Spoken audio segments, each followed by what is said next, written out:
So tell us, Bubba, what you reached out to me and you said you wanted to talk about Christianity and Islam. Yeah. What triggered that? Why did you want to get talking about that?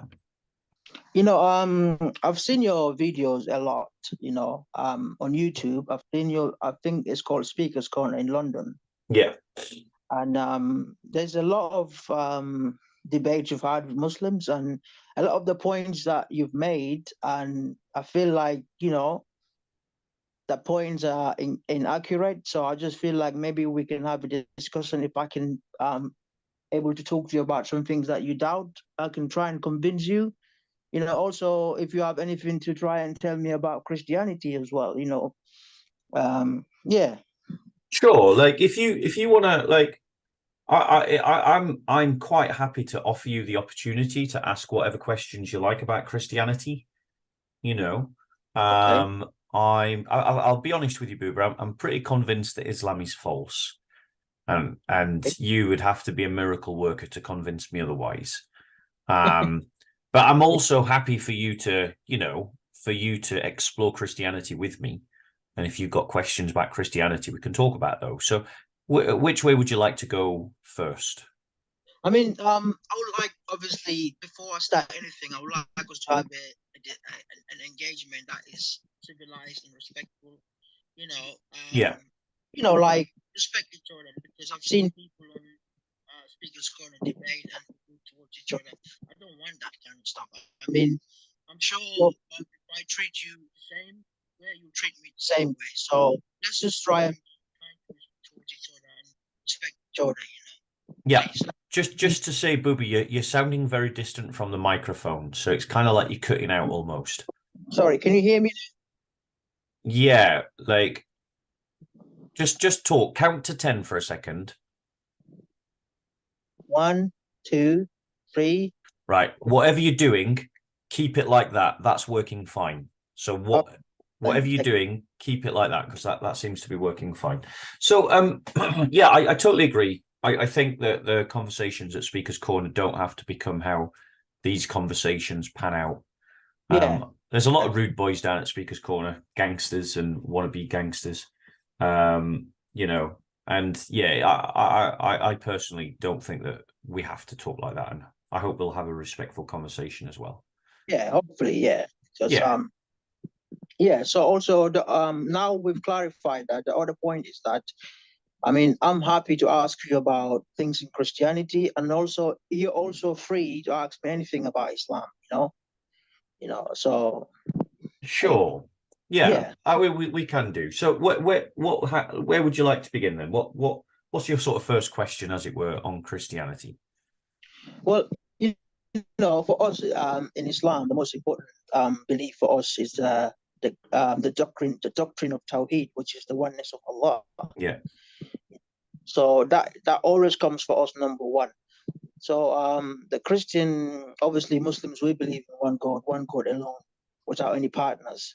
yeah, So what all makes me Christian believe in this idea of Trinity? yeah, It's something that I personally think that not only personally, but Allah revealed to us the Trinity is not actually a correct doctrine of Isa alayhi salam. You guys call it Jesus. yeah. We believe he actually preached the oneness of God. So I just want us to talk about that and see why you have such a belief in that doctrine. Sure. I mean, let's just start off though by talking about Jesus, because obviously you're saying that Jesus never taught the Trinity. So my first question, my first thing is that one of the reasons why I don't believe in Islam is because the Quran is a 7th century document written hundreds of over 1,000 miles away from Palestine. 600 years later, in a language that Jesus never spoke.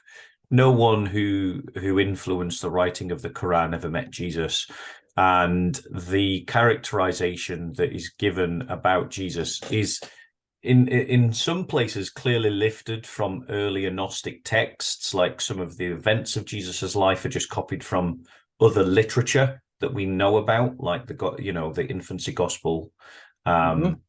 And so for me, the Quran isn't an accurate source about the person of Jesus.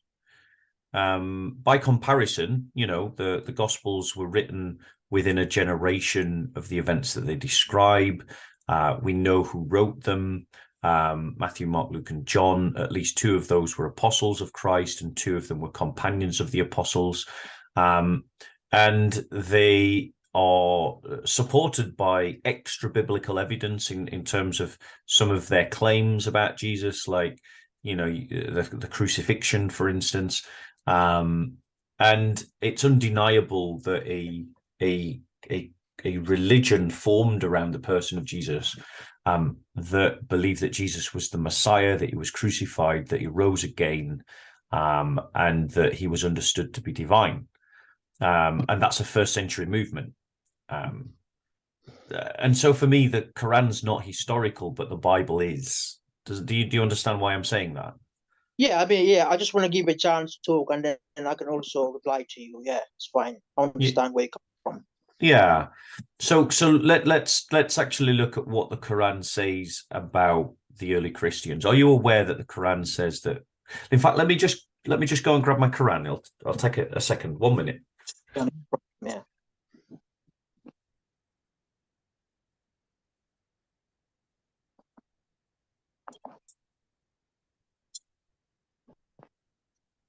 So I'm sure you're aware that the Quran says that the followers of Jesus will be victorious until the day of judgment, that they'll be in the uttermost.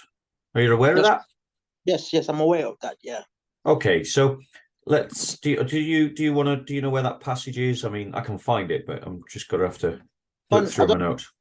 I don't remember where it is, but what you said is actually correct. It's there. It's in the Quran. Yeah. Yeah. But So which is So the thing is, if the Christians are meant to be victorious over all of their enemies until the day of judgment, then that means we should be able, if the Quran is real history, like if it's real history, we should be able to find a Muslim community, followers of Jesus, in the 2nd century, in the 3rd century, the 4th century, the 5th century.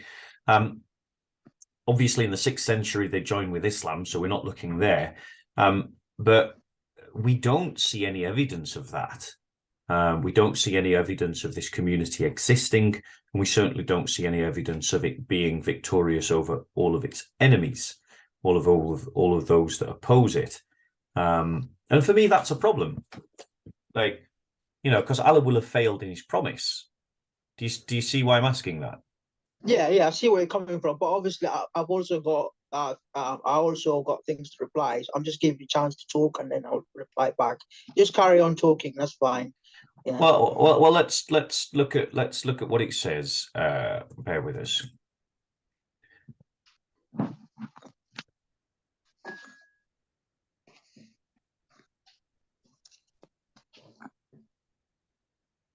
So in, I think it is. No.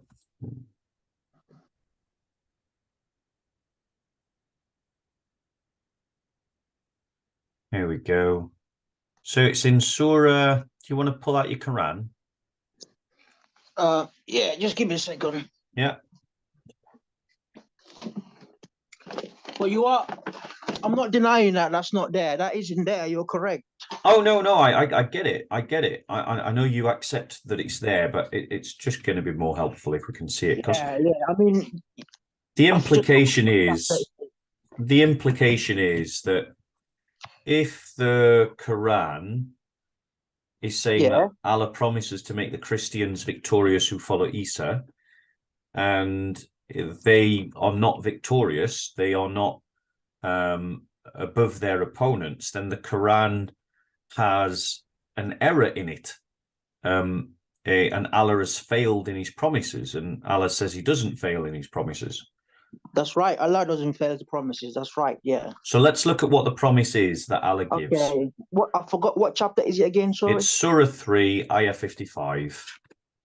Okay. Bismillah.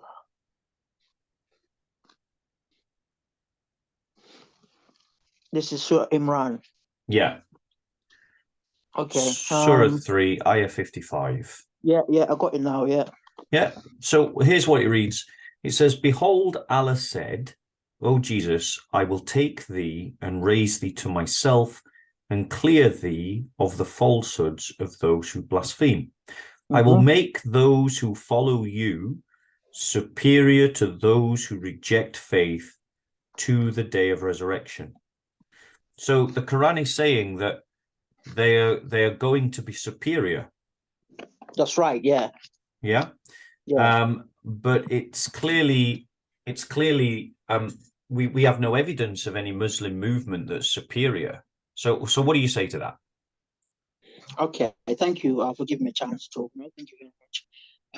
Okay, now this verse where it says, Allah said, Isa, I will take you back and raise you up to me and purify you of those who disbelieve, and I will place the people who follow you above those who disbelieve until the day of judgment. Now, this verse is talking about in the context of, in terms of the disciples of Isa alayhi salam. Now, in the Quran, I'm sure you're aware of this, where the disciples testify that they are Muslims. Babu, Babu, sorry, I can't see your name. 1 second.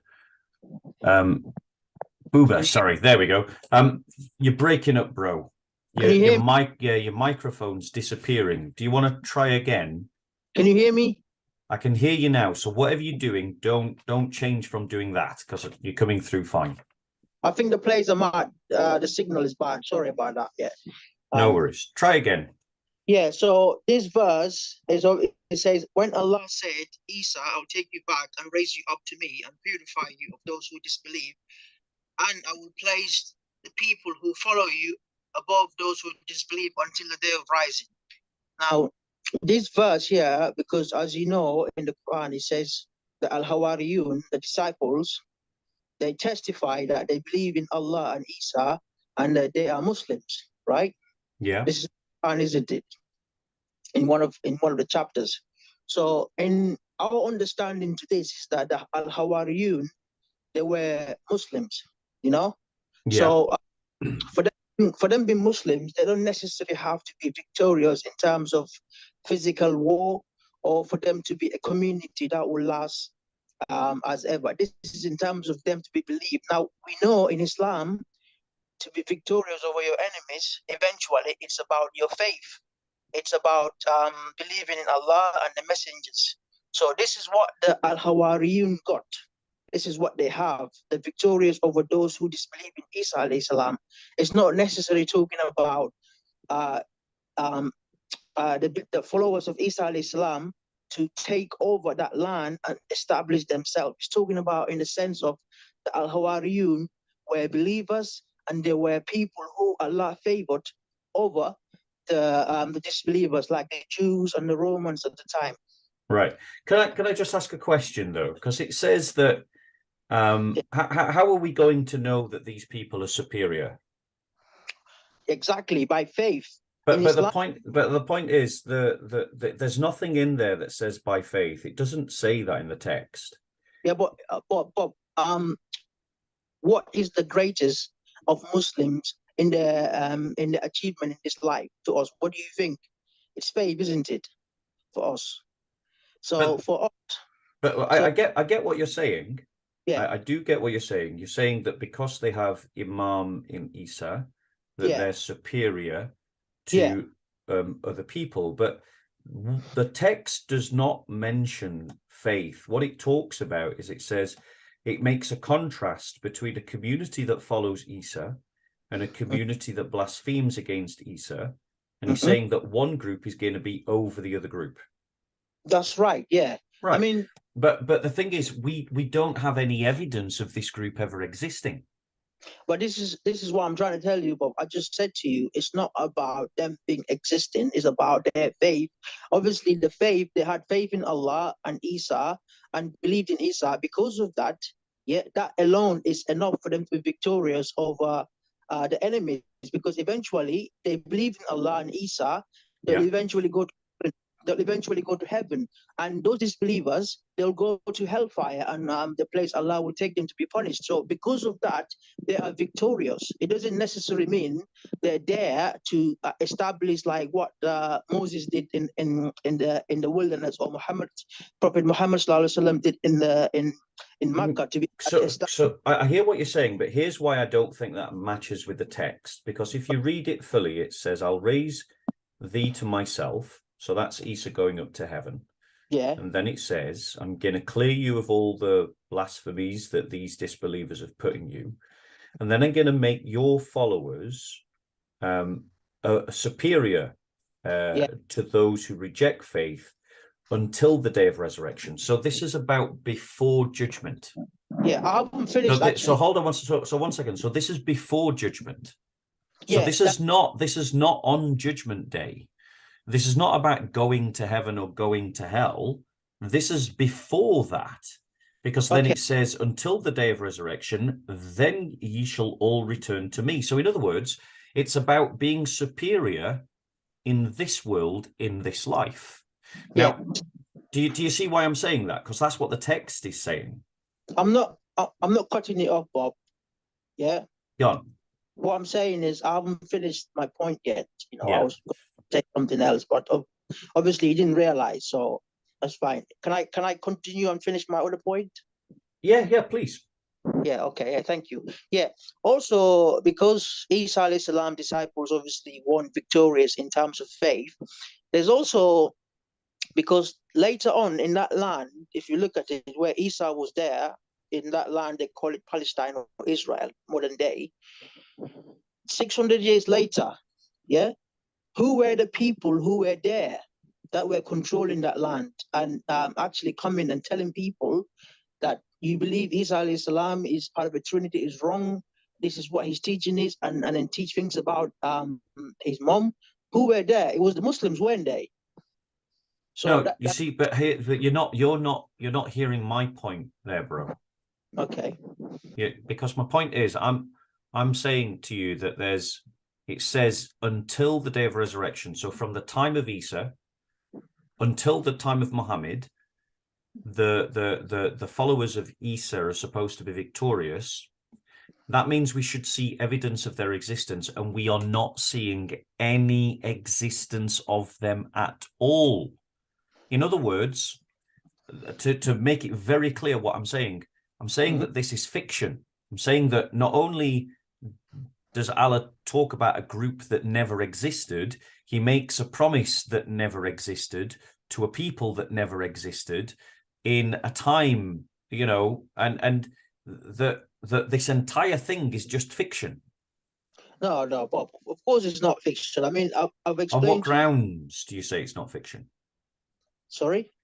So my point is, for you, here's the way you win this argument, okay? You've got to show me a Muslim group that defeats Pauline Christianity before Muhammad, obviously.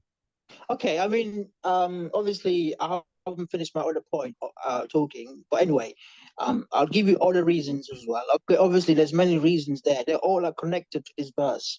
Okay, so if you look at the early Christians after Isa alayhi salam, the Trinity was not the only idea there. There were people called the Unitarian Christians who only believed in one God. They didn't believe that Jesus was the Son of God. They believed Jesus was the Messiah, exactly like us Muslims. Are you going to accept that and say that's true? No, that's false. That's actually historically inaccurate. But there were even today you have Unitarian Christians. Is it? Yeah, right? Today, but you get them emerging from the 1700s onwards. The reality is there was never any major group that we would call Unitarian in the first century. Now, you could, for instance, try and point to, I think they're called Ebionites as a group. But the Ebionites believe that Jesus and Joseph had sex, and that's how Jesus was born. They believe that Jesus became God through adoption. Well, you mean Jesus? You mean Joseph and Mary? Did I not say Joseph and Mary? No, I think you said Jesus and Joseph. I think you got that mixed up a bit. Yeah, I'm Just to sorry, I'm clarify. tired, bro. I've had a cold No, it's all okay. week. It's all right. God forbid. It's all I've right. had a cold all week and it's impacted my sleep. No, I So understand. I understand. yeah, Look, you're a lot more busy than me because you're always dealing with these things. So I'll yeah. excuse you. Right? So what I'm saying is that the Ebionites believe that Mary and Joseph had Right. consummated marital sex to give birth to our Lord Jesus Christ, that Jesus Christ became God at adoption, at his baptism. You know, so these are not Muslims. They're not even Christians, Mm, you know, okay. but they were what you could call that. But so you know, what group do you think are Unitarians from the first century? I mean, I haven't really looked into that much, but I'm pretty sure there were Unitarians around at the time of Isa alayhi salam. No, sorry, after Isa alayhi salam. And what happens And if I said you're wrong? okay, all right, prove it to me then. Right, exactly. That's the point. You're making a claim, and lots of other Muslims make a claim, but they've never actually gone away and looked at the evidence. Now, as someone who has gone away and looked, I've got evidences, but right, so tell me, who are the Unitarians in the first century then?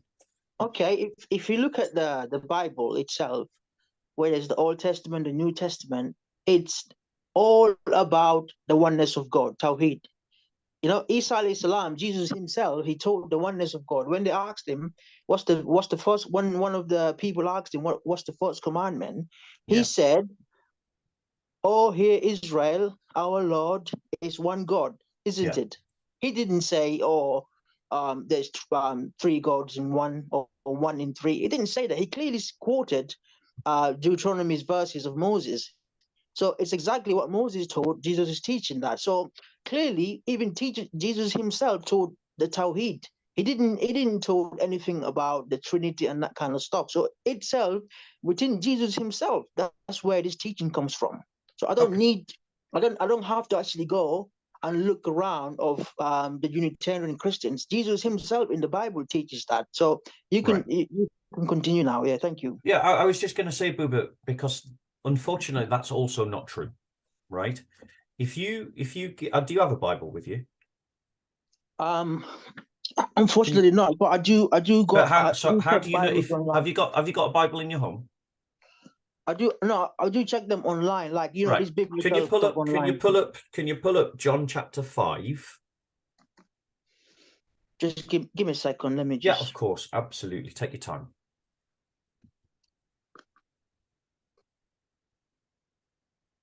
Tell me when you're ready. John chap John chapter 5. John chapter 5. And we're going to read together. Um, we'll read from verse. We'll read from 17 to down to 23. Okay. Okay. Yeah, I'm here now. Yeah. Yeah. Would you like to read it or shall I? No, you can read it out. I trust you. Okay. Yeah. So Jesus responded to them, "My Father is still working, and I am working also. This is why the Jews began trying all the more to kill him. Not only was he breaking the Sabbath, but he was even calling God his own Father, making himself equal with God." Now tell me, is that Tawheed for a prophet to make themselves equal with God?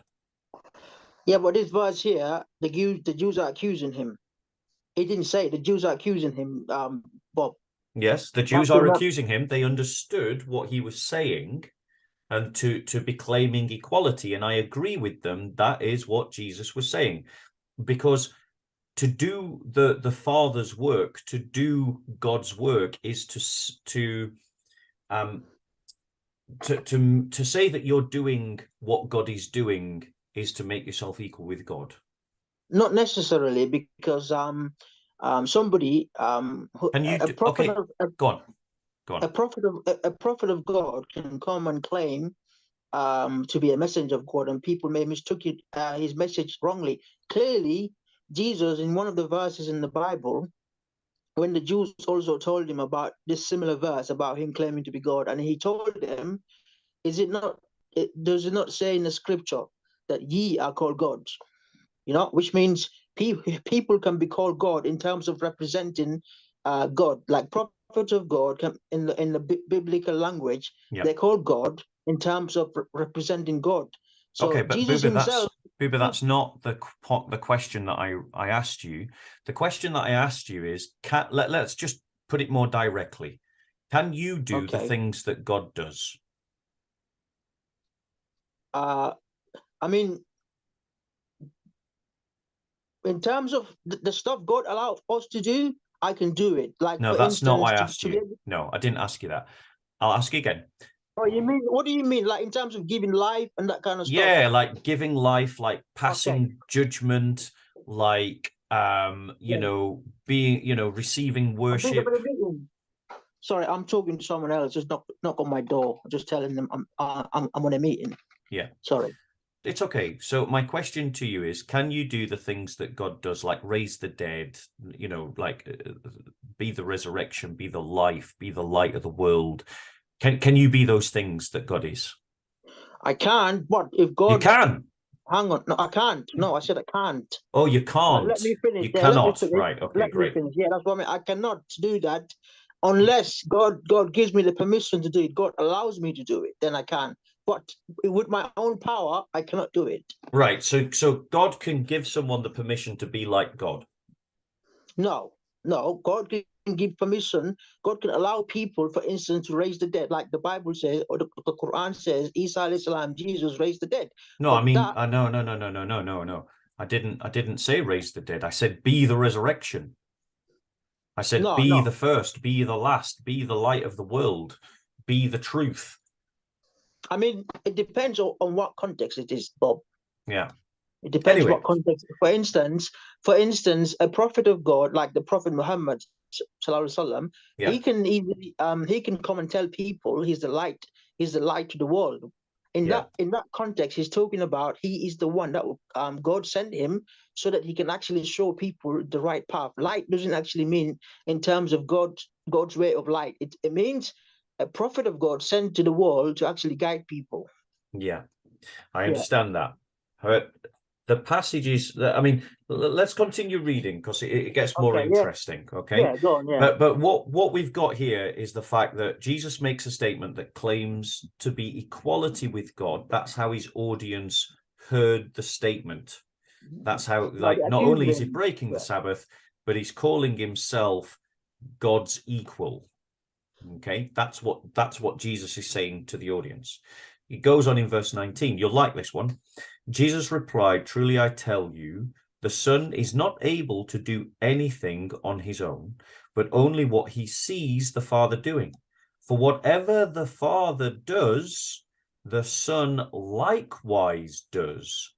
These things, for the Father loves the Son and shows him everything he is doing, and he will show him greater works than these, so that you will be amazed." So Jesus is saying that what the Father does, he does. So as the Father creates, the Son creates. As the Father gives life, the Son gives life. As the Father reveals truth, the Son reveals truth. As the Father judges, the Son judges. Do you believe that that's what you can do, Bubba? Can you see what Allah is doing and do the same things as Allah? Okay, can I respond to this, please? Yes, please. Yeah, okay, thank you. This verse here, obviously, the understanding here is that when Isa, when he says there in the Bible, Jesus said, "Verily I tell you, the Son can do nothing by myself. He can only do what he sees his Father doing." This is talking about in the sense of this, like what the Quran says, bi'iznillah, which means by the permission of Allah. Whatever, as you can see, the Son can do nothing by himself, which means Jesus cannot do nothing. Yeah. Apart from as a Christian, I totally affirm that. As a Christian, I completely believe that. Yeah, but he says that the Son can do nothing, which means Jesus can't do nothing except by what God allowed him to do. This is exactly what Islam is teaching. No, hold on 1 second, because that is not what this is teaching. Look what it says. For whatever the Father does, the Son likewise does. Now tell me, what kind of things does Allah do? Okay. When he says likewise here, it's saying in terms of the order Allah gives Isa, Jesus, to do. When Allah orders him to do this, Allah actually allows Isa alayhi salam, Jesus, to be able to perform it. For instance, No, Jesus. but no, sorry, 1 second. That isn't what it's saying at all. What But it's saying, that's not what it's saying at all. I've got the text right in front of me. What it says is, for whatever the Father does, i.e., every action that the Father does, every action of God, the Son does that action. Okay, but then you can say there's a. I mean, even can I read out this verse? Everything, because I'm pretty sure I'm reading out the same verse. I don't want you to say I'm reading something different. No So one's I read it claiming that out you are. all. It says, Jesus gave them this answer. Very truly, I tell you, the Son can do nothing by himself. He can Agreed. only do. Yeah, we He can believe only that. do what he sees his Father doing. So Because what whatever kind the of Father. things does he see the Father doing? What actions does Allah do that Isa sees and then does himself? Well, look, Bob. You know the Bible here. I want you This to answer Bible. my question, Bubba. What actions does Yeah. Allah do that Mhm. Jesus repeats? The actions that Allah only allowed him to see. But what actions does Allah do Mhm. that Jesus repeats? Not repeat, but in the command of No, it Allah. doesn't say that. That's not what the text says, Bubba. Look at the text again. It says, for whatever the Father does, the Son likewise does. These things, and then listen to the next bit, because again, the Bible contradicts Bubba. It says, for the Father loves the Son and shows him everything he is doing. So that means everything that the Father does, the Son sees, and everything that the Son sees, the Son does. Okay, Bob. If that's the case, then how Which come? it is. That's what the text says. Yeah, but like in what context here? In our understanding, In this is every exactly what. context. No. This is in terms of this is what exactly Islam teaches. Yeah, biiznillah, by the permission of Allah. So when Allah gives orders to Isa alayhi salam, it's only that Allah has shown him Isa can see. The same for Musa alayhi salam, the same for Muhammad sallallahu alaihi wasallam, the same for Nuh alayhi salam, Ibrahim alayhi salam. Now, you said whatever the Father shows, the Son also sees it, right? You said that. This is in the Yes, Bible. I that's what agree the with you. Bible It's in says. the It's not Bible. what I've Yes. said. Not yeah, I agree. It's Sorry, what yeah. it It's in says the it in verse Bible. 20. It says it very plainly in verse 20, and it says it also in verse 19. Okay, but then how come then in the Bible, yeah, Jesus said he cannot do nothing himself except by the will of the Father. That's a contradiction, isn't Not it? at all, no, and You and know? and, and not at all. It really isn't, because the will of the Son is always to do the will of the Father, and blatantly, as I've just affirmed, it says, "Truly, I tell you that the Son is not able to do anything on his own, but only what he sees the Father doing." So, as Christians, this is why we know the Trinity is one God, because the action of Father, Son, and Holy Spirit is all the same. So Father, Son, and Holy Spirit are creator. Father, Son, and Holy Spirit are life giver. Father, Son, and Holy Spirit are the ones that raised Jesus from the dead. You Okay, know, so what? Okay, can I so respond? yeah, and then we'll Go press on, on no, in go this on, go on. passage. No, No, I'll continue. let you No, go respond, on. and then we'll press on in this passage. Okay, yeah. So how come then Jesus doesn't know the hour? And he says only the Father knows the hour. Yeah, we'll You come know? to that. We'll come to that. But let's just deal with this passage, because you've made a false claim. You've made a claim that the Bible, that Jesus of the Bible teaches Tawhid, and I'm Yes, that's showing right. you that he doesn't. He He's does. I'm pretty claiming sure. he's claiming, is Tawhid about God having a partner? No, talking Right. about oneness of Allah. Is Jesus being a partner here with the Father? No, not necessarily. No. Well, when it say, so let's press on, because I'm gonna you'll see where I'm going in a second. Okay, all right. In verse 21, it says this: and just as the Father raises the dead and gives them life, so just as Allah raises the dead and gives them life, so the Son also gives life to whom he wants. So Okay. the Son is saying that just as God raises the dead, he can raise the dead. So Allah says to something, be it is, And Jesus says to something, be it is. I mean, yeah, this is clearly there in the Bible, but yet again, Bob, I'll have to go back to the verses where it says Jesus cannot do nothing except by the will of the Father. So there's a contradiction there. No, there's no contradiction. No. If there's no contradiction, if the Father and the Son are have, as it were, a synergy of will. In other words, they're the Father's will, the Son's expression of will is always to do the will of the Father. Right. So the Son's will is always to do the will of the Father, because it's a singular will. They will the same things. It's not that the Father wills creation and the Son doesn't will creation. It's that the Father wills creation and then the Son creates. The Father wills the salvation of the world and the Son conquers death for the salvation of the world. But Bob, it does clearly say the Christian doctrine believe that the three gods, they're all no, it doesn't say that. No, hold on one three second. In one. Sorry, three in one. I meant 3 in 1. That's what I meant. 3 in 1 what? 3 in 1 gods. Yes. That's not what Christians believe, but you've been misinformed and lied to. Okay, what do you guys? Okay, you tell me. What do you believe then? Okay, I want to finish this passage first. I want to finish this passage first. So I'll just so you know that I'm not dodging what you're saying. I'm just gonna. You've asked me about the hour, about Jesus not knowing the hour, and you've asked me to explain exactly what Christians believe in terms of the Trinity.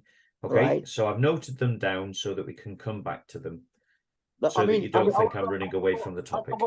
I forgot to get a pen and paper to write down so that I can get back to your point. Do you want to grab a pen and paper? Yeah, please. Just give me a minute, yeah? Yeah. All right, thank you.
Hello, I'm back.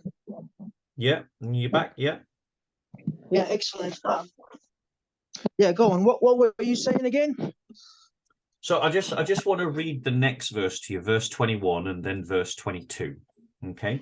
Okay. Because what I'm trying to show to you is that you've been misinformed. The Bible doesn't teach that the Jesus of the Gospels doesn't teach Tawhid. That's just a lie being spoken by Muslim scholars to Muslims. You know, you're being lied to, Baba, by the ulama and by the da'i. They're lying to you. And an honest study of the Bible will show that it doesn't teach what Muslims say that it teaches. Okay, that's fine. And then when you say it, then I'll respond back to you then. Yeah. So let's read verse 21. Do you want to read it with me? I could read it out for you. Yeah, do you want to read verse 21 then? Okay. Sorry, my apologies. My apologies. Verse 22. We're on 22. Well, up to where? Just read verse 22.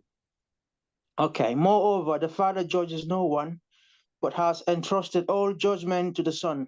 Right, stop for a second. Is the belief that Allah has given all judgment to Isa compatible with Tawhid? But it says here, the Father judges no one, but has entrusted judgment to the Son. Entrust. Now, this is coming back the same to the all prophets of Allah, especially messengers. Now, we see Jesus to be a messenger of God. They're given divine laws. You know, they can change the laws, yeah, by Allah's commandment. Now, this is exactly what we teach about Isa alayhi salam. He came with a new law to Bani Israel.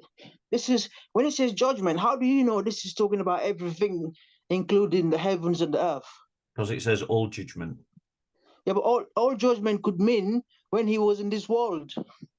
Do you know what all judgment means? All judgment. Yeah, it means all judgment. Yeah, but this verse could be talking about the law, just the law. No, it's talking about judgment day, resurrection, because look what it's connected to verse 21. And just as the Father raises the dead and gives them life, so the Son also gives life to whom he wants. The Father, in fact, judges no one. So it's connecting it to the idea of the day of judgment. But it doesn't say that day of judgment, Bob. Well, what happens on the day of resurrection? Yeah, Allah raises people. And then what? Yeah, and then the judgment commences. There you go. So the judgment commences upon the day of resurrection. And it says, as the Father raises the dead and gives them life, so the Son also gives life to whom he wants. The Father, in fact, judges no one, but has given all judgment to the Son. So that means that it's talking about the day of resurrection. No, not necessarily, Bob. This is the judgment can be also in the world as well, Bob. You know. Does judgment on when it comes from is that connected to the raising of the dead? Worldly judgment, is that connected to raising of the dead? It could be part of it, because I'll give you an example. Yeah. An example in the Quran, in Surah Al-Baqarah, yeah, that is named after a cow. The story of Musa alayhi salam. The people murdered somebody, so the person that died, yeah. The family wanted to know who killed that person. Yeah. So they came to Musa alayhi salam, and then Allah told them to sacrifice a cow. When they sacrificed the cow, Musa alayhi salam, through Allah's permission, actually raised the dead to come out and actually told the person that killed and died again. So Musa alayhi salam raised the dead there. What's that got to do with judgment of all? But that's when it says judgment of all, it's talking about on the earth. Well, no, but where I mean, your story is not connected to this passage. But you said raising the dead as well, right? Yes. But this is what I'm telling you. Jesus is not the only one that raised the dead. But that's not connected to this passage. That's not what this passage is talking about. It's saying that Christ raises the dead as the Father raises the dead. So he says to it, be, and it is. And then furthermore, the Father does not judge anyone, but has assigned all judgment to the Son. So will Allah judge all? Will Allah judge everyone? Yes, Allah judges everybody. Not according to verse 22. According to verse 22, Jesus is going to be doing that. Okay, let me read it. Moreover, the Father judges no one, but has no one. Did you hear that? Nobody. Yeah, but can I finish? I'm just pointing out something, bro. No one is judged by the Father. Yeah, I get that. Yeah. But he also said, but has entrusted all judgment to me. Yet again, this is talking about when Jesus was in the world, because if you look at it, the prophets of God are sent to do the job for Allah on this earth. Allah doesn't necessarily have to come and do it. He entrusts his judgment to his prophets. This is not talking about in the whole in the next world. It's talking about on this earth. Isa alayhi salam was given a divine law. The same for Nuh alayhi salam, Noah, Abraham, Moses, David, Jesus, Muhammad. All of them are given judgment, to carry out in this law, and that judgment is the law. Bob. Well, I mean, I don't think you've really engaged with the passage at all. I think you've just ignored it, to be honest. Let's look at verse 22. I have looked at up to 23. Yeah. Let's look at verse 22. Okay, and I want you to I want you to think this through with me. Okay. Verse 23. So that all people may honor the Son, just as they honor the Father. Anyone who does not honor the Son does not honor the Father who sent him. So question. So let's just think about this clearly, right? how do you honor Allah? How do we honor Allah? By following His commandments and worshiping Him. By following His commandments and worshiping Him.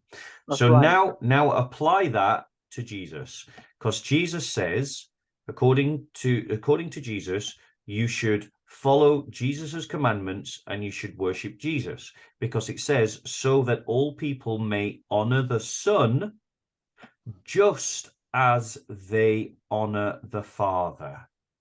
So when I Okay. asked you, how do you honor Allah, you said by obeying His commandments and worshiping Him. That's So right. Yeah. Jesus is demanding that you follow His commandments and you worship Him. No. Now, is that Tawheed? Is that Tawheed? It didn't say worship. Can I respond to that, please? Yeah, of course. Yeah. Well, like when it says here that all may honor, that all may honor the Son just as they honor the Father. Now, again, for people to go through to God, yeah, it's the same. Prophets of God come and you accept the prophets of God. Right? When you accept them, so you actually accept Allah. That is honoring Allah and the prophets. It doesn't mean you're actually worshiping the human being. You know, the human prophets of Jesus, Moses, Muhammad, peace be upon them all. It's not talking about it in that sense. It's talking about if you honor those prophets, you are also honoring Allah. But it doesn't mean you're worshiping those prophets, Bob. It's the same for the Prophet Muhammad. It says, yeah, obey Allah and obey on the messenger. Okay, You know? that's So not. if you 1 second, bro. You're not looking at the text. I The have looked at text. all of it. I have. No, you haven't. Look at the text. It's saying that people may honor the Son just as they honor the Father. So tell me how you. Let's put Allah and Jesus into this text so you can hear it as what Jesus is really saying. So that all people may honor Jesus just as they honor Allah. Now, how do you honor Allah? Right, Bob. Just to also make to clarify to you as well. Even though the Bible that there are some truth in it, there are some stuff that the way the things are written are actually not written properly. So for that to be written like that, we're not saying everything is written there. That's why the Bible, it contradicts itself so much with things. But you've not actually answered my question, so I'll ask it again. I will So get my back to you, question is, how do you honor Allah? how do we honor Allah? By worshiping Allah. Right. So Jesus is saying you should do that to Him. Do you see that? That's what He's saying in the text. No. Honor can honor a human prophet can mean by actually following them, but it doesn't No, mean you're it says worshiping them. no. Again, you're ignoring these words. I want you to address these words, not your own words, not your own ideas, not your own concepts. Okay. These words, so that people may honor the Son just as they honor the Father. Okay, but in the Quran, it's similar message. We're not talking about the Quran. We're talking about this text here. I'm giving you an We're example. not talking about the Quran. We're talking about this text here. I'd like you to address these words. All people may honor the Son just as they honor the Father. Let me respond to you, please, at least. Yep. Let me use the Quran because I'm still talking about this passage. I'm not going to ignore it. Just let me use the Quran and then come back to it. Yeah, please. I'm not going to ignore your question. All right. Now, in the Quran, it says, obey Allah and obey the messenger, which means obey Allah and the Prophet Muhammad sallallahu alaihi wasallam. But it doesn't mean whatever like, for instance, Allah says to worship him, we should also worship Muhammad sallallahu alaihi wasallam. It doesn't mean that, you know.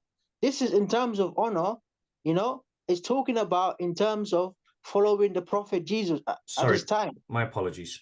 What passage is that, please, so I can find it in my Quran? There's many places where it says obey Allah and obey the Prophet.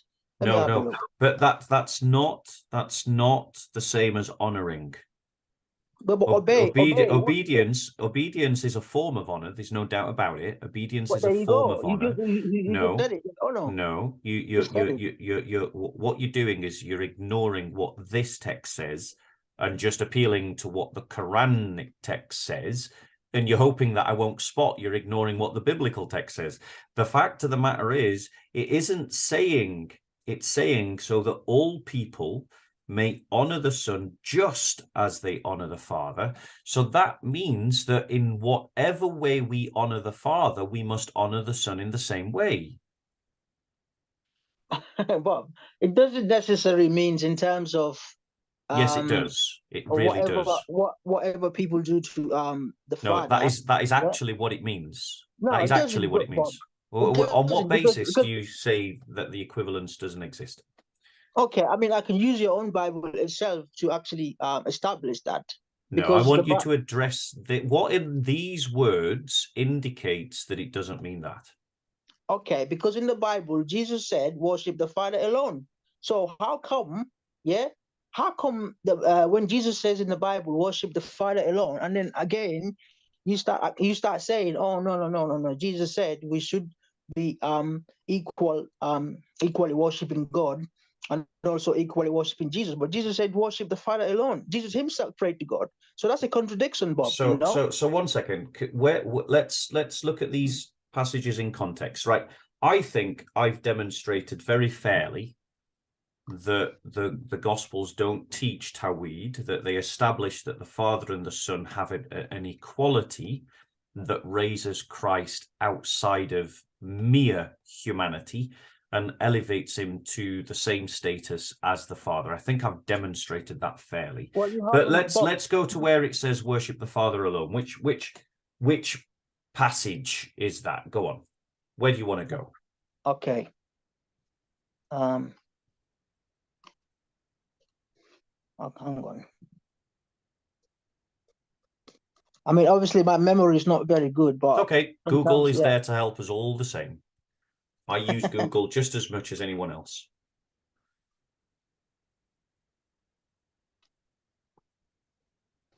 Yeah, I mean, it does help because I'm not Zakandaic or Ahmed Dad. I mean, they're both clowns, but I wouldn't quote them like they're authorities. I wouldn't agree with you on that. They're like a gift for us. They're a gift for us. It's a shame that they don't debate people like Dr. James White, Dr. Mike Licona, or Dr. David Wood, and they only debate in massive crowds of Muslims. Anyway, go on. Where is this passage we're going to? Yeah, just to get back to the Zakir Naik doesn't need to debate. Let's not get down a sidetrack talking about Zakir Naik. The guy's a clown. Right. Where do you want to go in Scripture? Actually, yeah, sorry, it doesn't. Just to get just to apologize. It doesn't say worship. It says the will of the Father. What? Sorry, the will of the Father. Where does it say that? Let's go to that passage. Can you find a passage in Scripture? Let me see if I can help you. Let's see if I can help you. No, it's fine. It's fine. Are you saying you can't find the passage that you said existed, which is that the Bible says that Jesus says worship the Father alone? No, I think I meant is the will of the Father.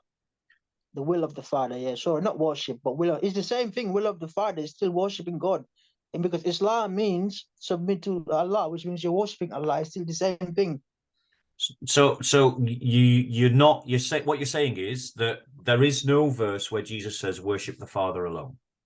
Will of the Father is still worshiping God. No. What you said was that Jesus said worship the Father alone. Are you saying that doesn't exist?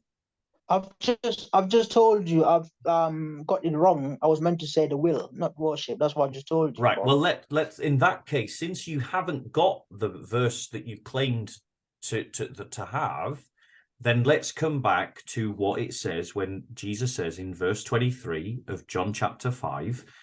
Hold on 1 second. Let's stay here because you were countering it with a verse that didn't exist, so we haven't finished addressing this verse.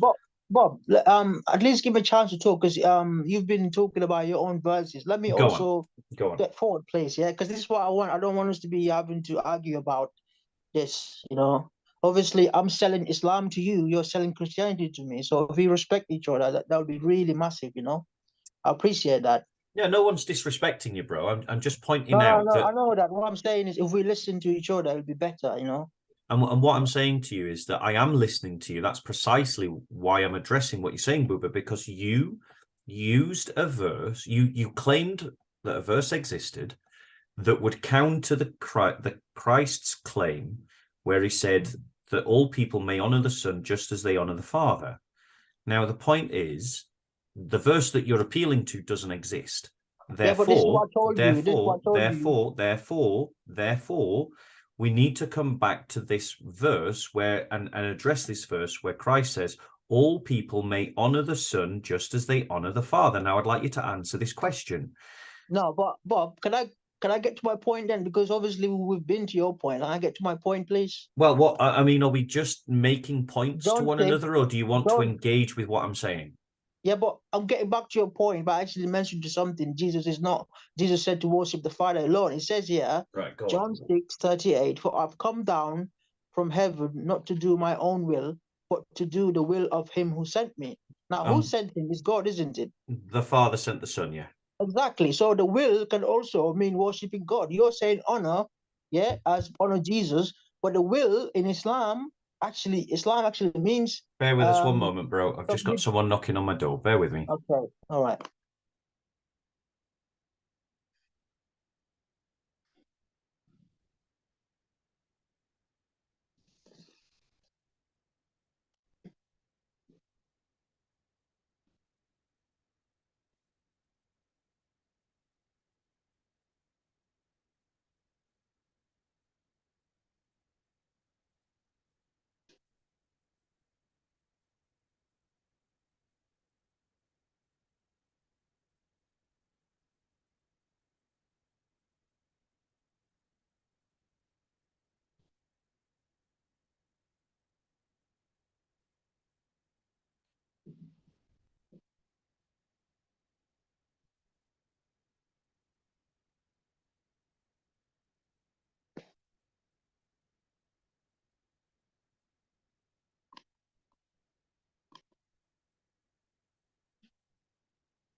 Sorry about that. No, that's fine. It's not a problem. It's fine. So, John, let's go to that passage, because John chapter 6.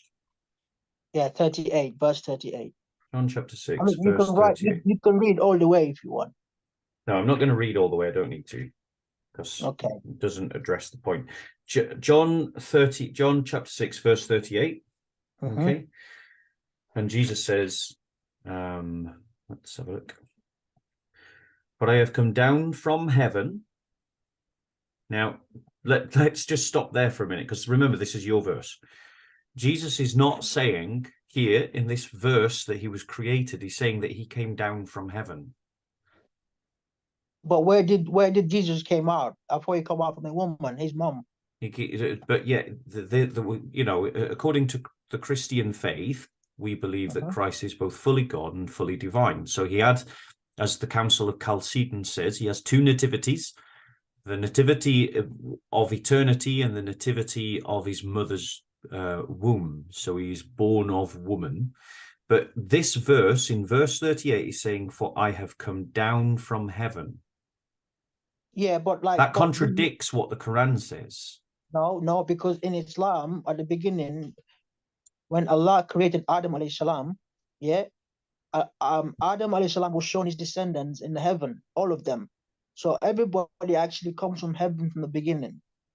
Every soul, yeah, was there at the beginning.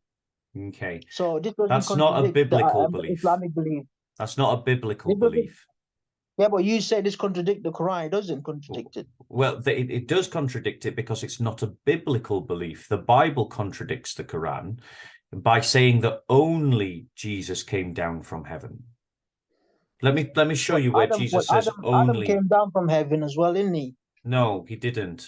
That's not a biblical belief. That's a Quranic belief. It's not a biblical belief.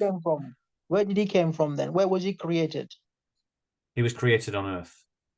Well, Adam. Yeah, according to the Bible. Read it. Yeah, in the book of Genesis. Seriously, you don't know the Bible, bro. You don't know the Bible. Honestly, go and read Genesis. Genesis talks about man's creation on earth. I'm pretty sure he was created in heaven. What, in the Bible? Yes. I think you need to read your Bible more, bro. You don't know it. Anyway, I can show you that later, but it's a moot point. If you want, obviously, I'm prepared to talk to you about Islam, Christianity anytime. Obviously, we got I work, you obviously work, you got your time. We can always fix and have a time to discuss about this. It's not a problem for me. Yeah. You know. So let me just read to you John chapter 3:13, right? No one has ascended into heaven. Sorry, But just before you start listen, that, listen. just before you start that, would you agree the verse I came up with 6:38? That that doesn't that actually says Jesus is not God, right? No, it definitely doesn't say that at all. No. It says he came to do the will of the Father, right? Correct. And I believe that as a Christian, I believe that. I've got no problem with that verse. But the thing is, that it's means Jesus saying, is worshiping God. But that but it's means saying he Jesus, came down from heaven, not that he was created, but he but Jesus, descended. but Do you Jesus, believe that Jesus was created or descended? Jesus was created by Allah. Right, but the Bible is not saying that he was created, it's saying that he descended. But you're Look, talking. your verse, for I have come down from heaven. Yeah, I but have come down from heaven. Jesus didn't come down from heaven. Well, we all know that. I know. You're gonna say, "Oh yeah, Jesus was living in heaven before, and then he came inside a woman's belly." I know you're gonna say that, but Jesus was actually born from a woman, so he This didn't see, come down from the thing heaven. is, bro, what you're doing is you're taking verses out of their context and you're ignoring any bit you don't like. Let me read John Go chapter on. 3, Anyway, yeah. verse 13. And it says, Hang no on. one. Let me look at it. Yeah. Chapter 3. Yeah. Hang on. It's a bit slow here.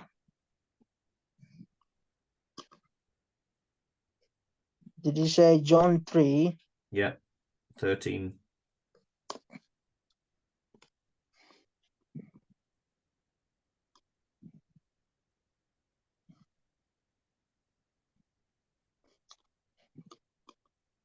Sorry, this is a bit slow. It won't take long. It's all right. I'm here now. Yeah. Okay. Yeah. 3:13. Yeah. So no Okay. one has ascended into heaven, but he who descended from heaven, the Son of Man. So Jesus, in two places, is saying that he descended from heaven. No one has ever gone into heaven except, it says gone, Correct. except the one who came from heaven, Correct. the Son of Man. Now So who's in heaven? Who's in heaven? again, Bob, this verse, like I've just told you before, like you do know that in our belief, the Bible, the current Bible you guys have, it's a lot of like written in the wrong way. Now, I mean, you're this is just an using assertion, bro. But my point to you is, it's a right, fact. It's a one fact, Bob. second. You've gone. I mean, no, that's just an assertion, and I'm sorry. I don't need to agree with your assertions just because you say that it's true. You It's a have to fact. We can provide talk about evidence. that. We can talk about that as well if Yeah, you we want. can. But the point is, you've gone to verse 38 because you think it rescues you from the implications of John chapter 5, verse. You've gone to John chapter 6:38 because you think it saves you from the implications of John chapter 5, verse 23, and it doesn't at all. It just makes your problems worse. I don't think it saves me. I know it saves me because That's an assertion. that itself, yeah, disqualifies Jesus being God because he did the will of the Father, which means he's worshiping the Father. The will, you yourself use honor. Hold on. You yourself use honor to say that's worshiping Jesus. So this will, which is more closer, honor or will? The will is more closer to worship than honor. Right. So let me address that point. Because what you've done is you've simply ignored completely the implications of verse 23. And I understand why you are seeking to ignore the implications of verse 23. And that's because it very clearly is commanding us to honor Jesus as we honor Allah. And that means if we're honoring Jesus as we honor the Father, that we're worshipping Jesus, as you have already stated, because that's the way you worship Allah. Now, you've gone to verse 38 because you think that somehow that rescues you. But the reality is, firstly, it says that Jesus descended from heaven, not that he was created. So that's the first problem with that.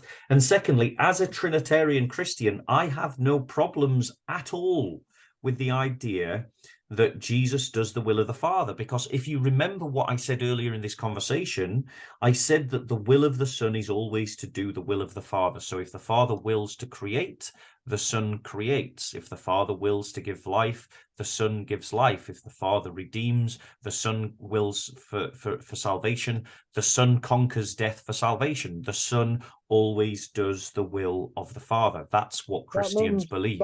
That means the Son cannot be God then, because the Why?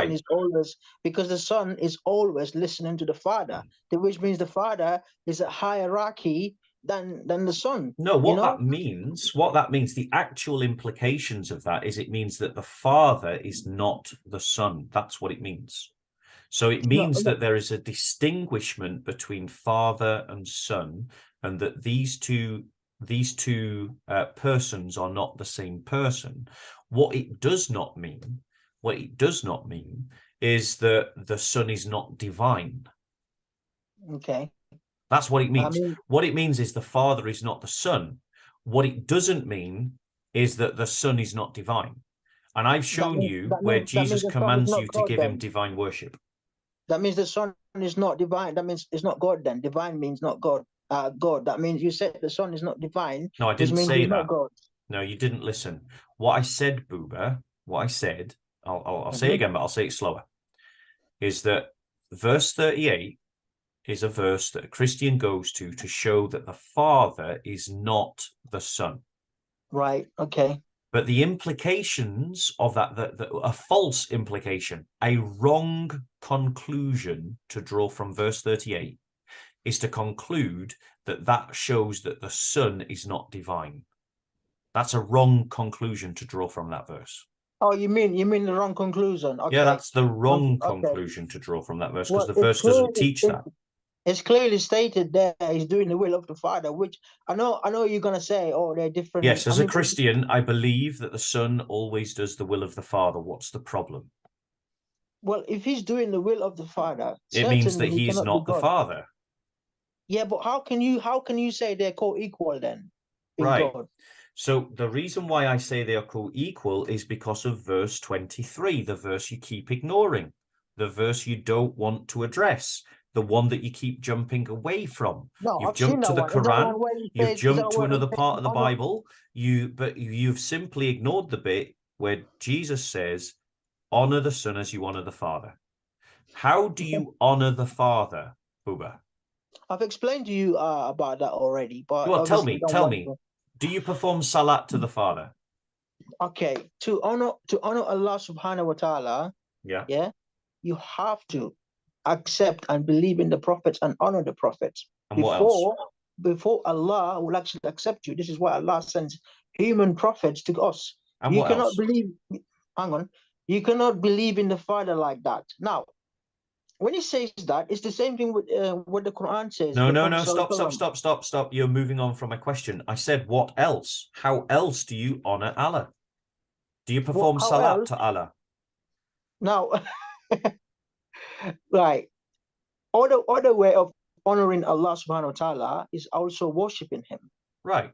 So Jesus is saying his commandments. Thank you. So Jesus is saying you should do all that to him.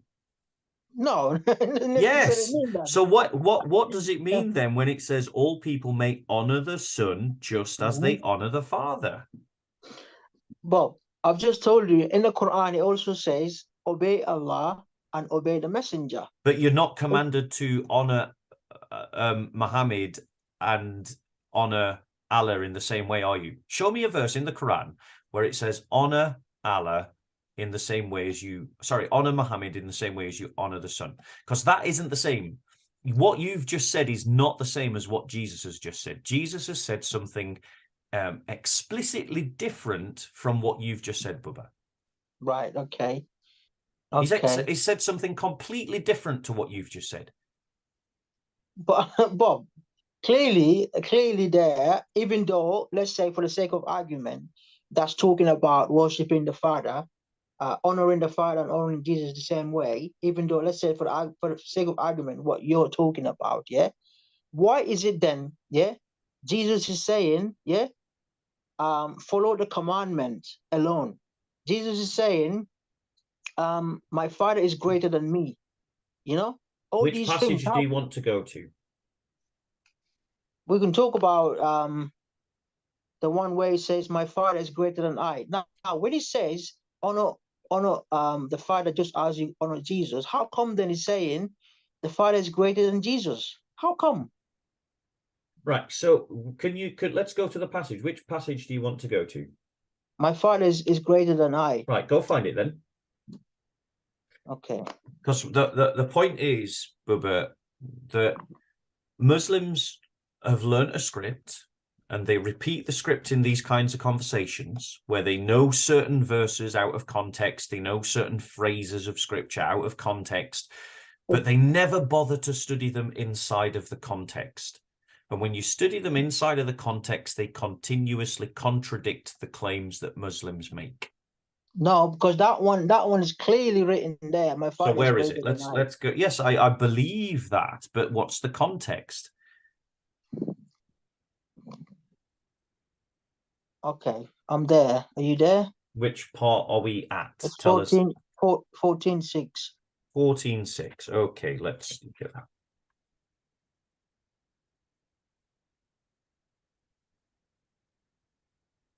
Oh, no, it's not that one. Sorry. Go on. Where is it then? Sorry. No, it's there. It's just. Well, you're taking me to the bit you want me to go to, bro. Yeah, that's what I'm saying. Give me time, mate. Yeah, all right. Don't worry. Take your time. I'm not like an expert. My point to you is, Bubba, is that Oh yeah, sorry. John 14:28. John 14 verse 28. Okay, Yeah. right. Let's have a look. Yeah. Verse Have you seen it? 28. So let's read it. Let's read it. Let's read the whole pericope. So this is from verse 27. Peace I leave you, my peace I give to you. I do not give to you as the world gives. Don't let your heart be troubled or fearful. You have heard me tell you, I am going away and I am coming to you. If you loved me, sorry, am I in the right passage? Yeah. No. If you loved me, you would rejoice that I am going to the Father, because the Father is greater than I. I have told you now before it happens, so that when it does happen, you may believe. I will not talk with you much longer, because the ruler of the world is coming, and he has no power over me. On the contrary, so that the world may know that I love the Father, I do as the Father commanded me. Get up, let us leave this place. Okay, so the context of what Christ is talking about here is that his imminent death. And he's talking about his ascension to heaven post that imminent death. But you've asked me what it means, and now I'm explaining. So the reason why Christ is saying that the Father is greater than him is because at the incarnation, Christ takes on the form of a servant. That's what it says in the Carmen Christi, in the letters and the epistles of Paul, where it talks about Christ not grasping at equality with God, took to himself the form of a servant. So it's presuming equality. So Christ teaches equality of honor in John 5. And here he's talking about the fact that he is the Father's servant here on earth. He is doing the Father's will here on earth. And he is returning to a higher place. So he's going back to the Father. And that's why the people should rejoice, because he is returning to a greater quality. He's returning to a greater status. This is what I told you at the beginning. Like all prophets of God, when Jesus say honor me and honor the Father, it's talking about in the sense of him being in this world. I told you about that earlier. Now you're saying that because he's here, because you've been caught out. No, I'm sorry, Bubba. That's silly salesman, cheap commentary. The reality is the reason why the people are told to be happy that he's going away, because he's going to a higher place. Listen to the words carefully. I am going away and I am coming to you. if you loved me, you would rejoice that I am going to the Father, because the Father is greater than I. So he's returning to a higher status. Remember, in the other passage, that 6:38, Jesus said, I came down from heaven. In 5:23, Jesus said, honor me as you honor the Father. And in this passage, Jesus is saying that he is returning to heaven. So he's returning to this higher status. And that's why you should be happy. But no, but it didn't say heaven. It says I'm going to the Father, for the Father is greater than I. Where is the Father? It's talking about I'm going to the Father, for the Father is greater than I. Correct. Listen, yes. If you loved me, you would rejoice that I am going to the Father. I am going to the Father, because the Father is greater than I. So he's saying, you should be happy that I'm going to the Father, because the Father is in a greater status than I am. Why? So, because he has taken the form of a servant on earth. But then, you're saying on the earth, he was worshipped on the earth, Bob, by saying, by honoring the Father, you're honoring the Son.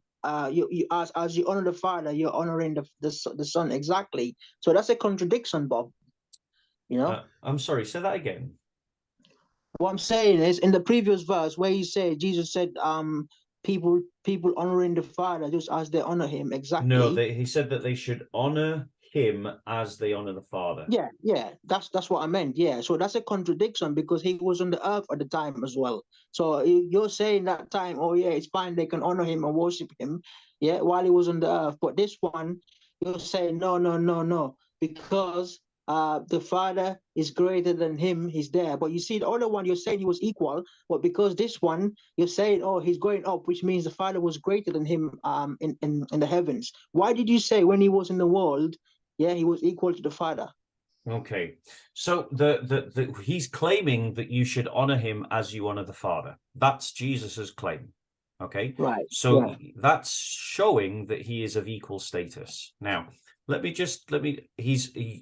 also went to 6:38, where Jesus said he has come down from heaven. Okay, right. So he has taken the lower place, right?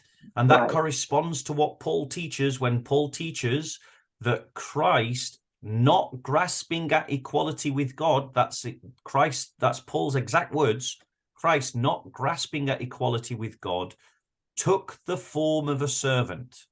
So he lowered himself, he came to the lower place, he took the form of the servant, and then he's saying, now you, my followers, rejoice, because I am going to the Father, and the Father is greater than I. In other words, the Father is in a greater place than I, and I am now going to the same place.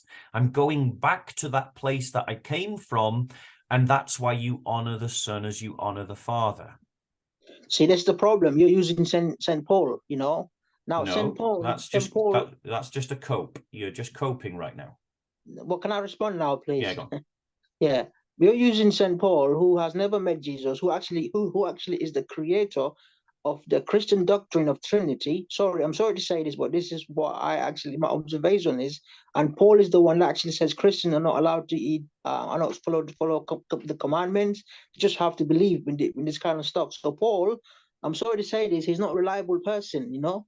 With the way that he's written about the teachings of Isa alayhi salam, Jesus, it contradicts the teachings of Jesus clearly, you know. So Paul, even though you use him, I cannot say, oh, I'm sorry, Paul is not something. I mean, Jesus, yes, in some cases in the Bible, I'm not saying the Bible is 100% correct, but as you can see clearly there, that even though you try to say Jesus is God, it contradicts the teachings of Jesus being God in many places, including the Old Testament. So you cannot get out of this contradiction thing. But no, clearly, okay. So I mean, there's lots of nice sounding catchphrases there, and lots of sound bites, but very little substance.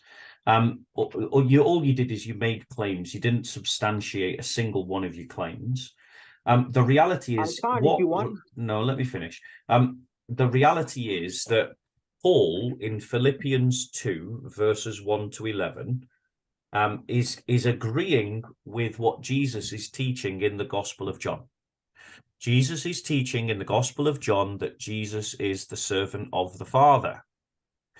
Paul is teaching in Philippians that Jesus is the servant of the Father. Jesus is teaching in the Gospel of John that he is God, that he is divine, that he should be worshipped as God. And in Philippians chapter 2, verses 1 to 11, Paul is teaching that Jesus had equality with the Father. There's complete correspondence between what Jesus is teaching in John and what Paul is saying in Philippians. You have simply asserted that these two things contradict. You have not demonstrated in any way that they contradict. Okay, I mean, Paul obviously will probably copy some of the verses that are written in this Matthew, Mark, Luke, and John and put it there. Now, no, Paul was writing before Matthew, Mark, Luke, and John were written. Matthew, Mark, Luke, and John didn't exist when Paul was writing his letters. Hang on. Yeah, hang on. You don't know what you're talking about, bro. And this is the point. Muslims like yourself simply repeat things that they hear other Muslims say, and you never bother to check anything. Paul was writing before the Gospels. Okay. So Paul came before the four Gospels. Paul's letters were written before the four Gospels, yes. Okay, all right. I may apologies for that then, yeah? No, that's fine, Bubba, but my point to you is, bro, is that you're just repeating things that you've heard and you've never bothered to look properly. No, Bob, I do my research. I'm not saying I'm not perfect, just like you. No one is perfect, okay? Now, I do my research. That's why I was able to get through to you these things, you know? I mean, I'm not one of those people that go around and look things blindly. Okay, I got the Paul one wrong, and I apologize for that. I thought that's fine. Don't worry. I'm not trying to embarrass you. I'm just saying, right? Honestly, I'm really not trying to embarrass you, Bubba. And I really appreciate. No, that's fine. I really appreciate the fact that you are. This matters enough for you to investigate and to talk, right? So I really do appreciate that, and I want you to hear it. But what I'm saying to you is that you're making a claim that Paul is teaching something different from the Gospels. He's not. Yeah, I mean, he's teaching the same thing as the Gospels. Now, even though the Gospels came after Paul, it's still clearly the teachings are different, because Paul is talking about the doctrine of Trinity, people dying for the sins. You don't have to follow the commandment. All these things have been rejected in the Bible, including Jesus, by the way. Again, these are just assertions. They're just sale pitches. They're just scriptural statements. They're scripted statements. Like, for instance, it stated clearly, Jesus clearly stated there's only one God. He didn't say three in one. Jesus said, follow the commandments. Okay, this is the second time. Hold on 1 second, right? And on this point, we're going to have to finish, okay? But this is, I let it slide previously because I wanted to be charitable. But you keep repeating this Quranic error that Christians believe in three gods. I know that the Quran, I know that Christians don't believe that three gods are one God. That's also a Quranic error. The Quranic error that you're repeating is found in Surah 5:73, where it says, they do blaspheme who say Allah is one of three, for there is no God except one God. So that's an error inside the Quran. The author of the Quran, whoever that is, does not know what they are talking about. Christians do not believe that. Okay, Bob. And on that ground alone, I could reject to the Quran. I mean, even though you're saying, I'm pretty sure as Christian, I know that I know listening to what people say is not what I shouldn't be learning. I should learn the Bible. Yes, you should. Of course you should, No, what I meant is in terms of the Christian belief, I should be looking at the Bible. That's what I meant. Not just listening to what Muslims say about the Bible. You should pick up a Bible for yourself and read it for yourself. Bob, with an intelligent Christian. Bob, this is actually coming from the Christian scholars, the Christian pastors, the debaters. They say, okay, so three gods in one. No. Show me one. Name me one Christian scholar that says that. I've seen what's his name, Dr. Anis Sorus. Ani You know? Shoroosh, brother, right? I Yeah, go know on. someone who knew Ani Shoroosh personally. He's passed Yeah. away now, God rest his soul. Yeah, he has passed away. That's just total slander. And I challenge you to prove that Ani Shoroosh taught that there are three gods that are one God, because that is not what Ani Shoroosh teaches. No? Nope, he does not. Okay, what do you, okay, Bob, just what, like, from you, I want to hear from you. What do you believe in about this Okay, so concept? I'll compare what I believe and what all Christians have believed to what the Okay, Quran says that we believe. Okay, okay, so the Quran says that I believe in three gods. I do not believe in three gods. The Quran is wrong. I believe in one God and only one God. And the okay, reason why I believe only in one God is because the Bible is very clear. There is only one God.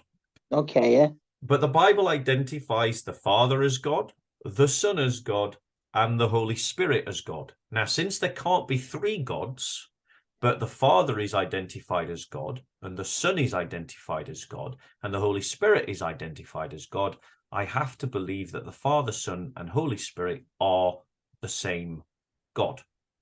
Now, the Bible, are they, sorry, are yeah. they distinct? Are they separate beings? So they have one being, which is divine. There's only one Right. being. Mm-hmm. There's only one essence. So just to be clear, I'm using being and essence as interchangeable words there. Right, right. But they have only one essence, and they all possess it fully, completely, equally at the same time. Then how come Jesus doesn't know the hour? Okay, so that's a great question. So you've asked the question, Right. and I will address it. Okay. Yeah, okay. So in scripture, obviously, I don't know if you know this or not, but in scripture, we believe that the divinity took to himself a humanity. Okay. Okay, yeah, yes, yes, I And know that one, yeah. yeah, and that humanity grew. So if you come with me to the beginning of Luke.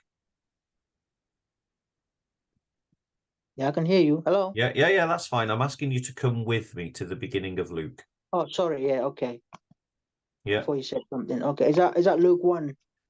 I think it's in Luke. Bear with us. It's in Luke Okay. 1 or 2. It's Just, very just early. tell me which one it is, I'll go there. Yeah, once I've found it, I will be. Okay, no problem. Bear with us.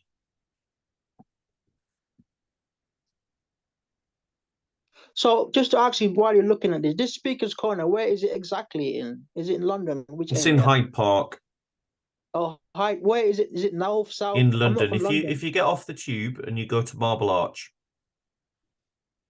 Barbara. Is it North London or south or east? um, all I can say, bro, is if you go to Marble Arch, you'll be able to find it. How do you spell Blige?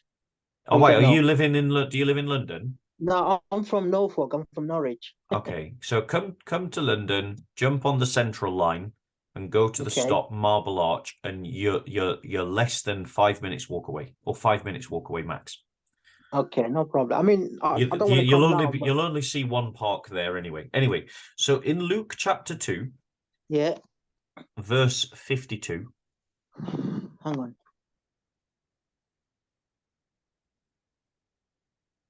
Yeah, I'm here. Yeah, it says, and Jesus increased in wisdom and stature. Right? Mhm. Now, obviously, divinity cannot increase in wisdom and stature, can it? It has everything. Agreed? Can you repeat the question again? So it says in verse 52 that Jesus Yeah, increases in wisdom and stature. right. What does it mean by wisdom and like in terms of his body, stature, body, right? Stature would probably be a reference to his physical frame, but Yeah, wisdom yeah, would be physical a body, yeah. reference to his emotional and intellect, Okay, yeah, right? yeah, yeah. Now, we both agree that the divinity does not increase in those things. Agreed? Divinity does not increase in those things.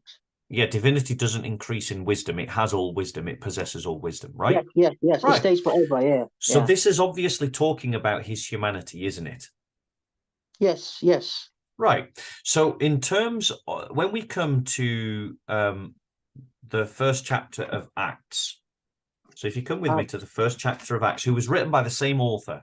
So Luke wrote Luke, and then he wrote Acts. Acts what? Acts chapter 1. Chapter 1. Yep. Okay, chapter Bear with us. 1.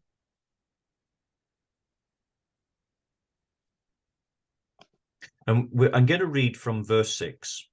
Yeah. Okay. Yeah. Okay. It Okay. says, so when they had come together, they asked him, Lord, are you restoring the kingdom to Israel at this time? And Jesus said, he said to them, it is not for you to know the times or the periods that the Father has set by his own authority. So Christ is saying that the Father has that it isn't for them to know. It isn't for them to know what the Father wills to do. That's right. Yeah. Right. And as we've demonstrated earlier, Jesus always fulfills the will of the Father. Right. Yeah. Right. Yeah. So right. when they ask Jesus the day or the hour, Jesus is saying that this question is beyond asking. You can't ask me, you can't ask the angels, you can't ask the Father. The knowledge is there with him. He has it, but because of his humanity, he doesn't have access to it. So let me give you an analogy. It's like, and this is an analogy, right? It's like when you go home, you put your card keys down, your credit card down, or your cash card, and then your wife says to you, I need to buy something, pass me the cash card. And you go, I don't know where it is. You've forgotten. Now that knowledge is still there, because an hour or two later, you suddenly remember and you go and pick it up and you give it to her and you say, here's the card you wanted. I've remembered where I put it. The knowledge was always with you. It never disappeared. Right? That's right. Because if it had disappeared, you would never have been able to remember. But it has disappeared temporarily, right? But no, it's that you haven't got access to it. That information is there in you, but you don't have access to it. And in the same way, Christ's humanity limits the access to the divine knowledge that Christ has. But you just said to me not long ago, a couple of minutes ago, Jesus always, all the time, does the will of the Father. No, not just that, but Jesus all the time has wisdom of like God. No, constantly, all the time. Yes, listen carefully to what I said. Listen more carefully to what I said. Okay. So I quoted Luke to show that Jesus grows in wisdom and stature, which means that his humanity does not possess all wisdom and stature, but it is something that grows in wisdom and stature. Okay. Now that means that the divine knowledge that Christ possesses is not instantaneously by right accessible to his humanity. Okay, so just to clarify in a nutshell, basically when he was in this world, he doesn't know everything. He knows what the Father, he knows his humanity can access the divine knowledge that the Father wills for him to access and for him to reveal. And that's why in Acts chapter 1, when they ask him, so when are you come? Lord, are you now restoring the kingdom to Israel? Jesus says to them, it is not for you to know the times or the periods that the Father has set by his own authority. So in other words, he's saying it's not for you to know, so it's not for me to reveal. I mean, when he says, but then the other verse, he says, clearly indicated like he doesn't know the hour, only the Father knows. So why is it this one? Why is it this one? He's trying to say what he just told me now. Yeah. So for instance, going back to when you put your cash card down, and you say, and your wife asks you, "Where's the cash card?" Would you agree with me that you still possess that information?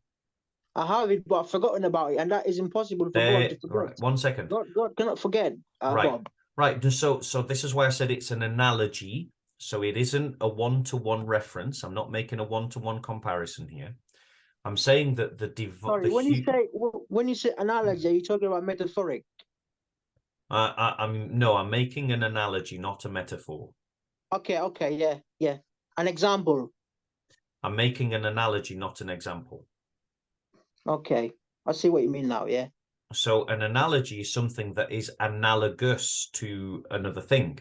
It is not a one-to-one symmetry. It's not identical. Okay. Okay. So in the same way that you can put a credit card down, forget where you've put it, but still retain the information because you remember later, that means that the information is with you. It's there inside of you. You possess that information, but Yes. temporarily you don't have access to that information. And that's what we call forgetting, right? That's right. Yeah. Right. And analogous to that is that Christ knew those things that were pertinent to reveal in the time of his prophethood. So Christ, for instance, I'm not saying that Christ knew that his human mind knew the theories of Einstein, or that Christ could have done the greater physics of Stephen Hawkins, or that he could have talked about the chemical reactions of photosynthesis, because he didn't need to know that information to perform his prophethood. He had access to the information, his human mind had access to the information that was pertinent to his ministry. Okay, I know what you mean, like stuff not necessary. Yeah. The stuff that's necessary. And it was not necessary for the people to know when God was establishing the kingdom for Israel, or when the day of judgment was, the hour of judgment. And so Christ says, no one knows but the Father. In other words, he's saying, it's not for me to tell you this information. No, but he said no one knows, which means except the Father, which means because his humanity does not have access to this information. Then he doesn't know. Then he doesn't have the wisdom of God, the knowledge of what God has all the time. There's a time where he doesn't know things, Bob, and this is the problem. And no, it's only a problem. It's only a problem. Would you agree that God is under no requirement to share information with you? Yes, God doesn't have to. Yeah, I mean, unless he wants to reveal to us what he wants to know. And how he limits his own attributes, is something that is known to him, correct? Yeah, that's right. Yeah. And God can limit his attributes, can't he? God limit his attributes. I mean, God can actually do. Yeah, he does things that befits his majesty. For instance, God. For instance, God cannot come to this world. Yeah, and let's say be a homosexual. Do you agree with that? God will not do that. Right? Go on. Do you think God can come down to this world and actually do that? Even though he can do it, what do you think he will do it to be homosexual? No, God would only do things that befit his majesty. I agree. Exactly. This is what I'm saying. Yeah. But me and you have a different perception of what befits the majesty of God, because I don't think that limiting his attributes to a humanity in any way compromise the majesty of God. That's an Islamic belief. It's not a Christian belief. Yeah, but this is the point here, because you say to us Muslims, we limit God. We say no, we don't limit God, but whatever befits his majesty, he does it. Whatever doesn't, no, he doesn't do that. It's like my question to you is, okay, you've really got to hear my questions, bro. Right? Okay, go on. Yeah. My question to you is, can God limit his attributes? Limit his attributes. Like, give me an example. Like his knowledge. Can God limit the access or to his knowledge? No. In his humanity? Well, first of all, God's knowledge is always permanently full all the time. There's no limit there. No, what I said is limit the access to it.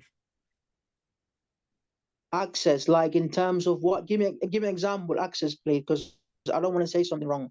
Access. So access means access means being able to draw from it. To draw from it. Yeah, to draw from it, like water from a well. To draw from his access, from his knowledge. No. Yeah. Can he limit can he limit that attribute? Limit his attribute.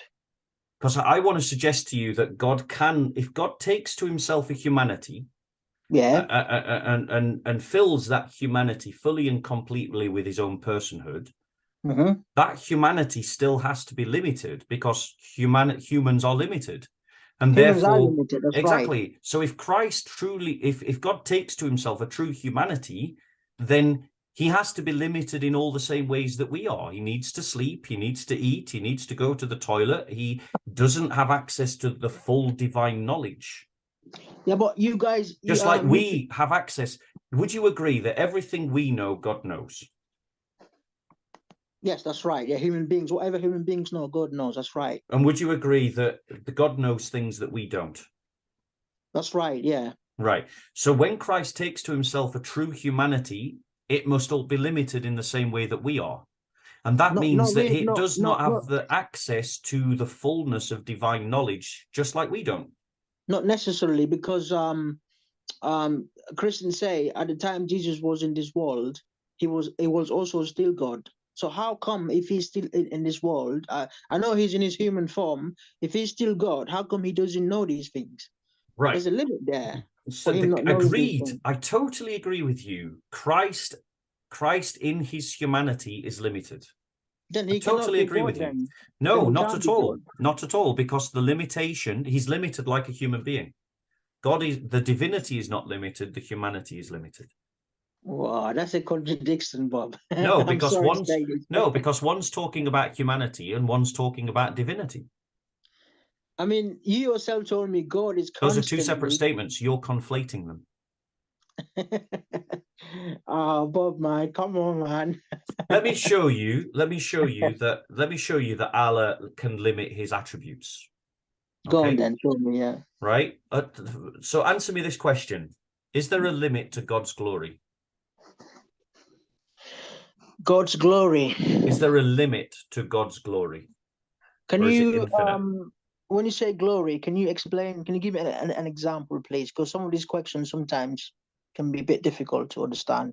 Well, this is the point. I mean, firstly, I wouldn't presume to try to describe God's glory within Islam, because Islam says that Allah is not like anything that is created, and therefore any words that I use, so therefore any words that I use to describe it, any kind of imaginings or concepts that I have about it are not what he is. Is that what you meant? There's nothing like God in this world, anything you No, that's not what I was saying. I was saying, is there a limit to God's glory in Islam? When you say glory, can you say in a to make, because glory but can that's be in the point forms. This is, I mean, it's a separate point, but it's one of the reasons why I reject Islam, because all of these descriptions of Allah are completely meaningless when you take seriously the injunction of the Quran that says Allah is not like anything that he has created. So there is no way to describe what Allah's glory is according to Islamic doctrine, because anything that you describe is automatically ruled out. That's right, yeah. Right, so that means that you know, all these Muslims trying to describe Allah to people are all breaking Islamic doctrine. Not necessarily. I mean, we don't have to see God to actually believe in him and worship him. That's not the question. That's not the point that I just made at all. Okay, Bubba, right? Because I'm getting a speed up because I want to draw this to a close. Okay, yeah. Do you know about Allah's veil? I know there's a verse in the Quran that says that, but that's not talking about physical. It's talking about metaphoric. Right. Do you know about Allah's veil? Yes, there's a verse that says something about the veil, Allah's veil from people. Is it created or uncreated? I mean, this veil is talking about in terms of it's not like it's in a physical sense. It's a metaphoric sense. That's not the question. I'll ask you again. Is it created or uncreated? When you say this, what I'm telling you, the verse in the Quran, it says veil. Allah has put a veil between us not to see him, which means we can't see Allah. Even though there's nothing there, we still cannot see him. You still haven't answered my question. Is it created or uncreated? Allah's veil is created or uncreated? Yeah. I don't know about that one. No. That's fine. Okay. That is totally fine. That's all you needed to say. and we could have saved ourselves No, a couple of minutes. I thought you wanted me to explain what the verse is talking about. Well, what the this is verse what I keep trying to say to you, Bubba. You need to listen more carefully to what I'm saying to you, because very often you're just ignoring what I'm saying to you. I mean, So I do listen to you. I do listen to you, Bob. But sometimes the way in you Sunan, come across with your questions can be a bit cunning. condescending is what you're trying to say. So in Not Sunan, condescending, cunning. cunning. Yeah. I'm often called cunning by Muslims. I take it as a compliment. And in Sunan, in I'm not being rude, by the way. I I'm know. not being I'm rude. not Bob. offended, Okay. Bubba. I'm honestly not All right. offended. In Sunan Ibn Majah, number 195, in the book of Sunnah, right? And this is what I'm about to read is graded Sahih. Okay. It says this: his veil is light, and if he were to remove it, the glory of his face would burn everything of his creation as far as his gaze reaches. And in Sahih al-Muslim, in the book Al-Iman, Hadith 261, it states, I asked the messenger, if you see your Lord. Muhammad replied, how could I? He is veiled in light. Now, my point to you is this, right? Whether the veil is created or uncreated, the result is the same. If Allah creates the veil, then the veil has the power to limit the glory of Allah. So a created thing has the power to limit the uncreated thing. If the veil is uncreated, then that means that one attribute of Allah can limit another attribute of Allah. So you have this concept. Let me finish, Bubba. I'm landing. I'm nearly finishing. Then you can reply. Okay. You have this concept in Islam that Allah can limit his own attributes, either through creation or through something uncreated. And I've not quite yet met the Muslim who seems to know whether it's created or uncreated. But if you can have that concept in your belief, you cannot complain if we appeal to it in ours. Christ, through either the created humanity or through some undisclosed divine attribute, limits the access to his own divine knowledge at the incarnation. Okay, can I respond to that, please? Yeah, and then we'll stop. Yeah, okay. Yeah, basically, Allah doesn't need, I mean, Allah can do things like the veil or bring prophets to people to preach the message, and that doesn't mean Allah is limited. He just does as he wished, you know? That's a way of Allah. Even angels do the work for Allah subhanahu wa ta'ala. But it doesn't mean Allah cannot do it, you know? He just chose his servants to do things for him. It's the same thing if he had put the veil there, whether it's metaphorically or physically, yeah? Now, Allah doesn't need that to be there. It's just he decides what he wants to do. It's all about that. Now, that's a different thing to what you guys are saying about Jesus, because Jesus won, yeah, the hour, not knowing it, it clearly indicates he cannot be God, because Allah will never say, yeah, he doesn't know the future. Allah doesn't say that. Now, to be using the example, Allah using the veil or using other people to do the job for him or other things, that is just what Allah decides what to do. Nothing to do with him being limited with his knowledge or other stuff. But clearly in the Bible, it indicates Jesus doesn't know the hour. He prayed to God and he ate food. These things are things that are necessary, that are needed, you know? And it's a completely different thing to comparing to about Allah, veil and other stuff, Bob. Completely different. Okay, so I don't think you really took on engaged with what I was saying there, but let's stop. I want to thank you, Bubba, for your time, and I hope we'll continue these conversations in private. This is the only one that I'm going to record, and it's the only one that I'm going to put up on YouTube. But I hope we'll continue to converse privately via Skype and so on. Yeah, I mean, anytime I'm free or you're free, you're always welcome to get in touch with me. So is that all right as well if I get in touch with you as well? Yeah, of course, absolutely. Let's keep in touch. Let's keep talking. Yeah, and I'm This is going to happy be for the only. you. This is going to be the only conversation that I record and put up on No, that's YouTube. fine, Bob. I mean, I'm happy whether you record it or not. It doesn't make much difference to me. I want me and you to share about our beliefs and also the viewers, people who are watching. If you can record it, yeah, I'll be much happier because people can listen to us. No, But if you don't want to, it'll only be this one. It'll only be but this one. if you don't want to, that's your choice, Bob. It's up to Yeah, you. of It's course, of course. entirely I up have. to I you. absolutely. Yeah, and I respect your Anyway, decision. And I want to Boomer, say thank you very much for giving me this opportunity to talk to you. I know we got differences also, and I appreciate that. But also, Bob, at Speaker's Corners, I know some Muslims can be very rude. Just be patient with them. And also, some Christians can be rude as well. So let's be patient towards each other, you know, and let's be nice and kind to each other. You know, I'm not saying you. I'm just saying, you know, every society there's good and bad. So let's be patient with each other.